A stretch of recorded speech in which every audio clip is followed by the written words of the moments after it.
Perkenalkan, saya Klatolaisa Putri dari kelas 10-1. Tak banyak yang tahu bahwa dari tanah sederhana lahirlah seorang pejuang yang besar.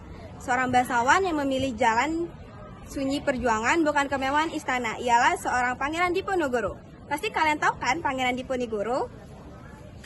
Pangeran Diponegoro lahir dengan nama asli Raden Mas Muntahar. Ia menerima nama dewasa dan gelar bendera Raden Mas Antawirya pada 3 September 1805. Di usia 20 tahun, lahir di Yogyakarta 11 November 1785, meninggal di Makassar, Sulawesi Selatan 8 Januari 1855 pada umur 69 tahun. Adalah salah seorang pahlawan nasional Republik Indonesia. Makamnya berada di Makassar. Diponegoro adalah putra sulung Hamengkubuwana III, seorang Raja Mataram di Jogja, dan bernama R.A.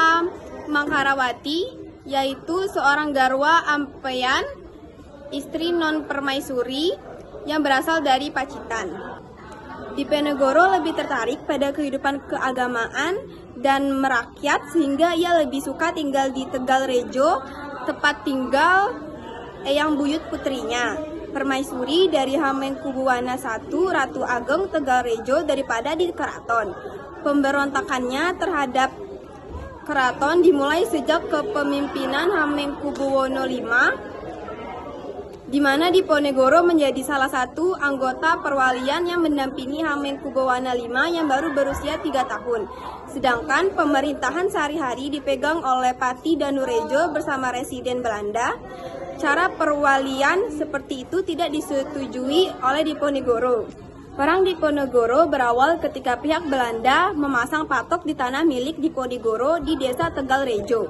Saat itu beliau memang sudah muak dengan kelakuan Belanda yang tidak menghargai adat istiadat setempat dan sangat mengeksploitasi rakyat dengan pembebanan pajak. Sikap Diponegoro yang menentang Belanda secara terbuka mendapat simpati dan dukungan rakyat.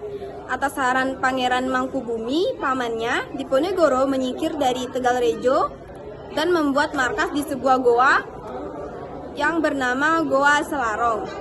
Saat itu Diponegoro menyatakan bahwa perlawanannya adalah perang sabil, perlawanan menghadapi kaum kafir. Semangat perang sabil yang dikobarkan Diponegoro membawa pengaruh luas hingga ke wilayah Pacitan dan Kedu. Salah seorang tokoh agama di Surakarta, Kiai Maja, ikut bergabung dengan pasukan Diponegoro di Goa Selarong. Selama perang ini, kerugian pihak Belanda tidak kurang dari 15.000 tentara dan 20 juta gulden. Berbagai cara terus diupayakan Belanda untuk menangkap Diponegoro. Bahkan sayembara pun dipergunakan. Hadiah 50.000 gulden diberikan kepada siapa saja yang bisa menangkap Diponegoro, sampai akhirnya Diponegoro ditangkap pada tahun 1830. Salah satu sifat paling menonjol dari Pangeran Diponegoro yang patut diteladani adalah keteguhan pendirian dalam membela kebenaran dan keadilan. Maka dari itu, untuk mengenang jasa Pangeran Diponegoro dalam memperjuangkan kemerdekaan, didirikanlah Museum Monumen Pangeran Diponegoro, atau yang lebih dikenal dengan sebutan Sasana Wiratama, di Tegal Rejo, Yogyakarta, yang menempati bekas kediaman Pangeran Diponegoro. Sekian dari saya, terima kasih sudah mendengarkan.